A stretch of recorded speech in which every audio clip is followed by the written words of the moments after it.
हर हर महादेव, घर घर महादेव। मैं ईश्वर शिव गुरु जी के चरणों में प्रणाम करती हूँ। मैया भवानी जी के चरणों में प्रणाम करती हूँ। गणेश भगवान, कार्तिकेय भगवान के चरणों में प्रणाम करती हूँ। साहब दीदी के चरणों में प्रणाम करती हूँ। मेरा प्रणाम स्वीकार कीजिए गुरु भाई बहन, स्वीकार कीजिए, स्वीकार कीजिए भाई बहन, स्वीकार कीजिए। देखिए गुरु भाई बहन, एक बहुत ही सुंदर भजन, निर्गुण भजन सुनाने जा रही हूँ। ये निर्गुण भजन है कि जब भी बुलावा आएगा तो हम लोग को जाना जरूर है। जहाँ से आए हैं वहीं फिर जाना है। शिव गुरु दुनिया में भेजे हैं तो फिर बुलाएंगे भी। तो जब भी बुलावा आएगा तुरंत जाना पड़ेगा गुरु भाई बहन। उसी बात का ये निर्गुणी भजन। शिव गुरु भेज दिहलन डोलिया हो, हमके जाए के जरूर बा। शिव गुरु भेज दिहलन डोलिया हो, हमके जाए के जरूर बा। जाए के जरूर बा हो, जाए के जरूर बा, जाए के जरूर बा हो, जाए के जरूर बा। शिव गुरु भेज दिहलन डोलिया हो, हमके जाए के जरूर बा। शिव गुरु भेज दिहलन डोलिया हो, हमके जाए के जरूर बा। काहे बदे बेटा रोए, काहे के पतोहिया, काहे बदे बेटा रोए, काहे के पतोहिया, काहे बदे रोए मोरा पोतावा हो, हमके जाए के जरूर बा। काहे बदे रोए मोरा पोतावा हो, हमके जाए के जरूर बा। शिव गुरु भेज दिहलन डोलिया हो, हमके जाए के जरूर बा। माई बदे बेटा रोए, सास बद पतोहिया, माई बदे बेटा रोए, सास के पतोहिया, दादी बदे रोए मोरा पोतावा हो, हमके जाए के जरूर बा। दादी बदे रोए मोरा पोतावा हो, हमके जाए के जरूर बा। शिव गुरु भेज दिहलन डोलिया हो, हमके जाए के जरूर बा। काहे बदे बेटी रोए, काहे के दमदवा, काहे बदे बेटी रोए, काहे के दमदवा, काहे बदे रोए मोरा नतिया हो, हमके जाए के जरूर बा। काहे बदे रोए मोरा नतिया हो, हमके जाए के जरूर बा। जाए के जरूर बा हो, जाए के जरूर बा, जाए के जरूर बा हो, जाए के जरूर बा।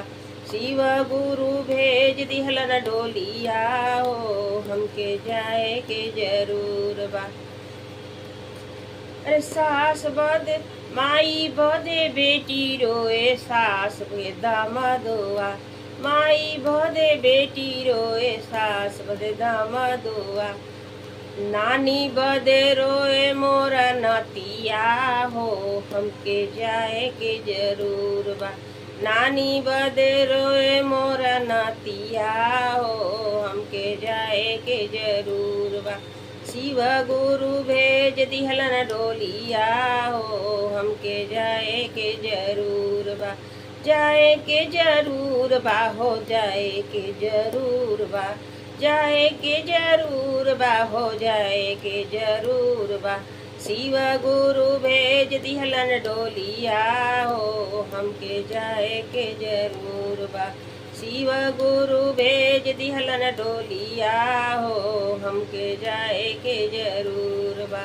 मुहावा रुमाल देके स्वामी मोर रोवल, मुहावा रुमाल देके स्वामी मोर रोवल, छूटल जाला मोर सनेहिया हो, हमके जाए के जरूर बा। छूटल जाला मोर सनेहिया हो, हमके जाए के जरूर बा। शिव गुरु भेज दिहलन डोलिया हो, हमके जाए के जरूर बा। शिव गुरु भेज दिहलन डोलिया हो, हमके जाए के जरूर बा। जाए के जरूर बा हो, जाए के जरूर बा, जाए के जरूर बा, हो जाए के जरूर बा। शिव गुरु भेज दिहलन डोलिया हो, हमके जाए के जरूर बा।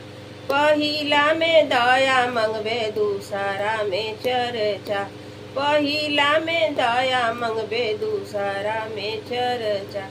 तीसरा में करब ना मनावा हो, हमके जाए के जरूर बा। तीसरा में करब न मनावा हो, हमके जाए के जरूर बा। शिव गुरु भेज दिहलन डोलिया हो, हमके जाए के जरूर बा। जाए के जरूर बा, हो जाए के जरूर बा। जाए के जरूर बा, हो जाए के जरूर बा। शिव गुरु भेज दिहलन डोलिया हो, हमके जाए के जरूर बा। गुरु भाई बहन, ये भजन पसंद आया हो तो मेरे वीडियो को लाइक करें, शेयर करें, सब्सक्राइब कर लें, कि जो भी गीत गाना भजन चर्चा हम डालें आपके पास पहुंचता रहे, आप देखते रहें, सुनते रहें, महादेव गुरु से दया लेते रहें। नमः शिवाय।